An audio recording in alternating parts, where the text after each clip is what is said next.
Delicious meets nutritious in the snack that packs a real protein punch. Wonderful Pistachios. Each 1-ounce serving of Wonderful Pistachios has 6 grams of protein, giving you over 10% of your daily value and making Wonderful Pistachios one of the highest protein nuts. But perhaps more than that, I love all of the flavors they have. Their sea salt and vinegar ones are my favorite when I'm craving that flavor but want to keep it healthy. But that's just the tip of the iceberg. Wonderful Pistachios come in a variety of flavors, like chili roasted, honey roasted, smoky barbecue, and jalapeno lime, perfect for enjoying with family and friends or taking them with you on the go. Whether you're a pistachio purist who loves cracking open every nut, or you prefer the convenience of no-shells pistachios, Wonderful Pistachios has got you covered. Grab Wonderful Pistachios and elevate your snacking game today. So fill up with a healthy snack when hunger strikes. Visit wonderfulpistachios.com to learn more. That's wonderfulpistachios.com. It's another Q&A edition of Optimal Health Daily, episode 2580, and I'm Dr. Neal Malik. Hey there, happy Friday, and welcome to another Q&A edition of Optimal Health Daily, where I answer your health questions related to fitness, diet and nutrition, and more. You send in the questions, and I answer them for you. And we're now giving away an Optimal Living Daily workbook to you free of charge if you send in a relevant question. So be sure to send one in before we run out. Now, we can only do this if your address is in the US for now, but we're happy to send you a digital version if you're outside the US. Remember, you can email a relevant health-related question to health@oldpodcast.com. All right, and with that, let's finally hear today's question as we optimize your life. Today's question came via email. Kobe from Charlotte writes, "Hey Dr. Neal, I feel I have a conundrum that a lot of people have, and I feel it's really holding me back from getting and staying on a good exercise routine. I'm trying to get a good mix of strength training, cardio, and flexibility or yoga. I'm not sure how to incorporate them all into a good workout routine. I have a gym membership, but I don't have the motivation to go. I get flustered on what machines to use and how to track my stats. I know I don't want to just go run on a treadmill for cardio. I know I need to have a rest day, but is that supposed to be just rest, some stretching, or is yoga okay? I'm about to hit 40, and I want to be as healthy for my wife and daughter for as long as possible. Any tips for a good starting plan of action would be wonderful, and maybe even guidance on a good tracking strategy would be great." Thank you for taking the time to send in your question, Kobe. You're already ahead of most when it comes to getting started with your workout routine. Here's why.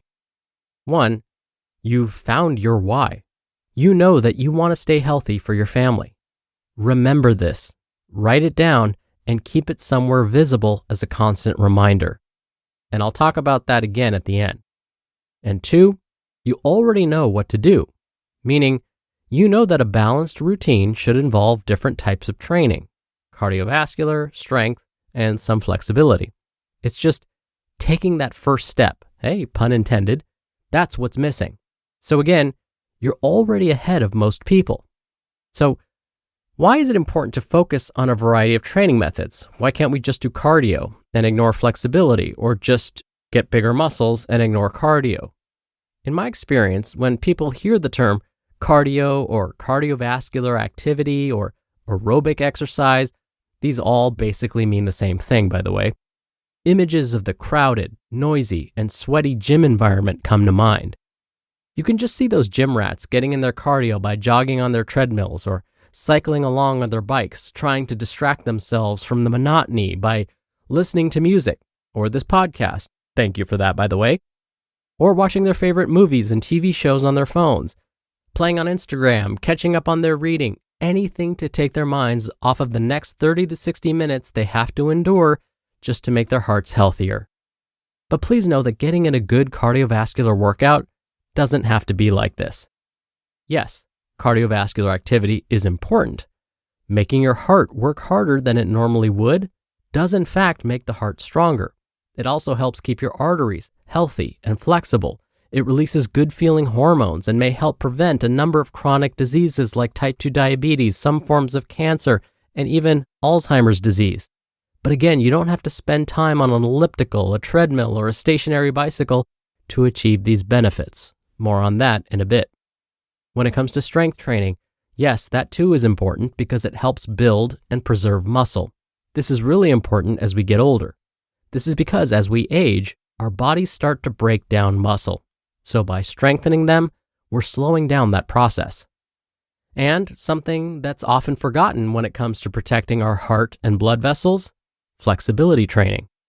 Researchers are discovering that when we regularly stretch our muscles and improve our flexibility, it helps to keep our arteries more flexible, which helps prevent cardiovascular disease. Oh, and the best time to stretch, by the way, is after your workout, when your muscles are nice and warm. Okay, so how do we get started? We're learning that if you don't enjoy the exercises you're performing, or at least appreciate the fact that what you're doing is helping you achieve optimal health and wellness, you won't reap as many benefits. We used to think that if you can just go through the motions, put your time in at the gym, and get out, that was enough to help prevent a number of the diseases I mentioned. But that doesn't appear to be the case. We're learning you have to believe that what you're doing is beneficial. You have to have some sense of appreciation or, dare I say, enjoyment of the exercises you're doing. That's why finding those activities that make you happy or modifying those that you do enjoy is a great way to make sure that all of your hard work will pay off in the end. Plus, it will help with consistency. The American College of Sports Medicine recommends that we incorporate some form of cardiovascular training at least 5 days a week. This could include walking, again, cycling, running. Really, it's important to find what you enjoy. But all of those would count.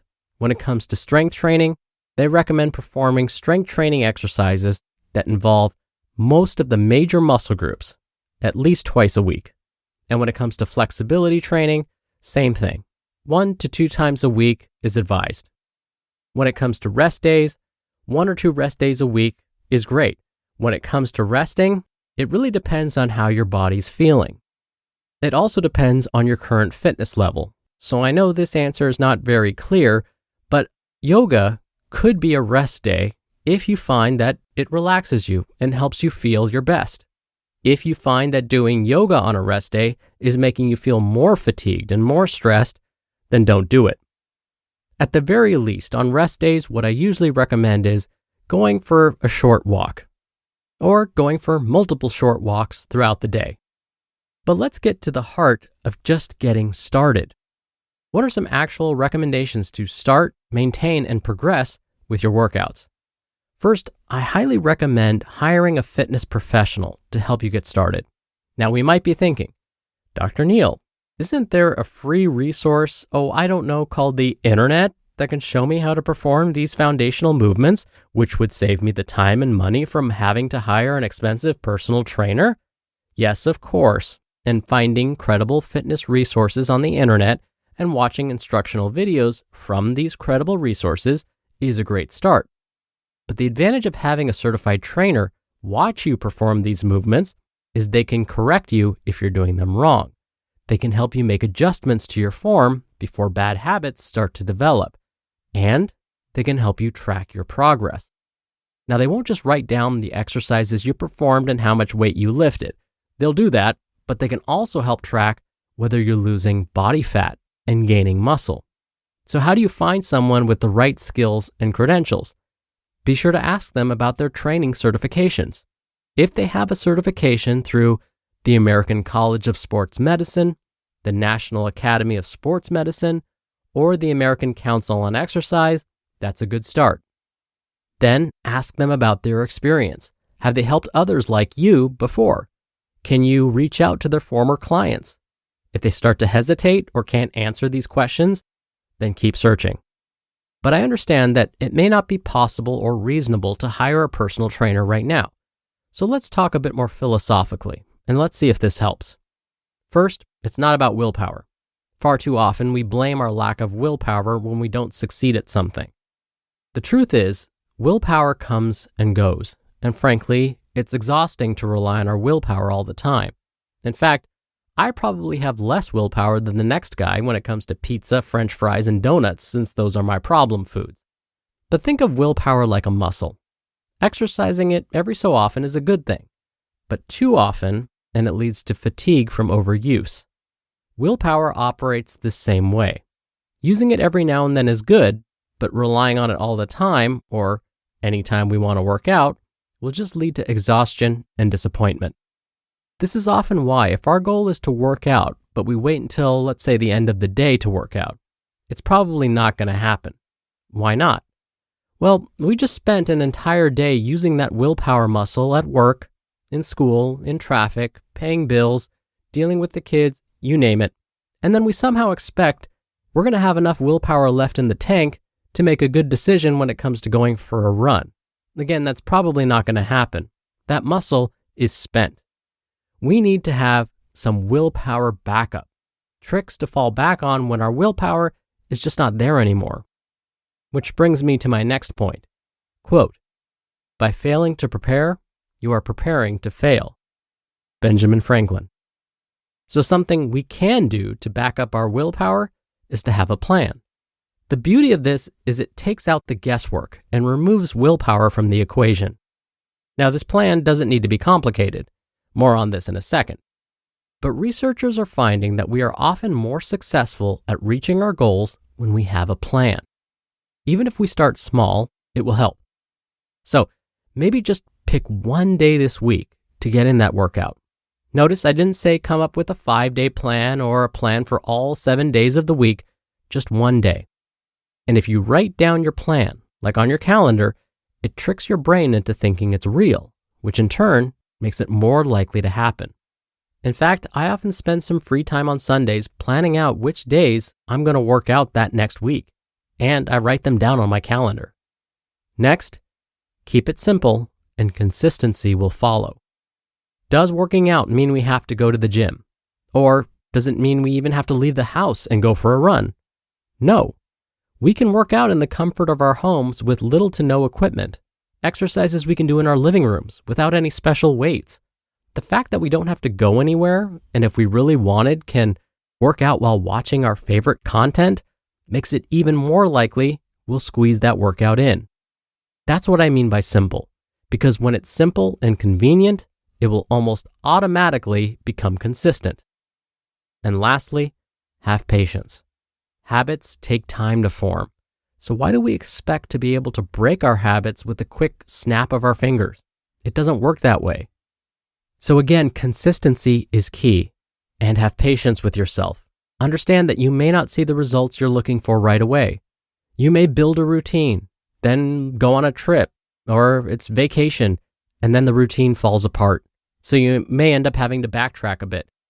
That doesn't mean good things aren't still happening. That doesn't mean you can't get back on track. You can't see that because you took that 5-minute walk, which was still better than nothing, you made some of the muscle cells in your legs grow and your heart a bit healthier. But if you stay consistent and have patience, eventually you will feel and see those wonderful effects. And when it comes to tracking your progress, if you're doing this on your own, meaning without a personal trainer, good old-fashioned pencil and paper work great. A bound notebook with lined paper and a pen or pencil attached to it is all you need. Simple and convenient is key. Oh, and maybe keep your why statement written in there too, just as a nice reminder. I wish you all the best, Kobe, as you start this journey. When you're hiring, it feels amazing to finally close out a job search. But what if you could get rid of the search and just match? You can with Indeed. Indeed is your matching and hiring platform with over 350 million global monthly visitors and a matching engine that helps you find quality candidates fast. Ditch the busy work. Use Indeed for scheduling, screening, and messaging. 93% of employers agree Indeed delivers the highest quality matches compared to other job sites. One of the things I love about Indeed is that it filters out incompatible applicants. So when you're hiring, the process is much faster, and you only have to consider applicants that are already likely to be a great fit. And listeners of this show will get a $75 sponsored job credit to get your jobs more visibility at Indeed.com Indeed.com/health. Just go to Indeed.com/health right now and support our show by saying you heard about Indeed on this podcast. Indeed.com/health. Terms and conditions apply. Need to hire? You need Indeed. And again, thank you for taking the time to send in your question. Now, if you want to get your hands on our Optimal Living Daily Workbook and have your question answered right here on the show, send one in. You can email your question to health@oldpodcast.com. If you want to send in a question via audio, just come by oldpodcast.com/ask to record from your computer. Or you can do it the old-fashioned way and call in your question. The number is country code 161 I love OHD. That's 1-614-568-3643. Thank you so much for sending in your questions. Answering them is my favorite part of the show. All right, that's another Q&A edition of Optimal Health Daily. Thank you so much for listening every day and all the way through. I hope you have a great start to your weekend, and I'll see you back here tomorrow where your optimal life awaits.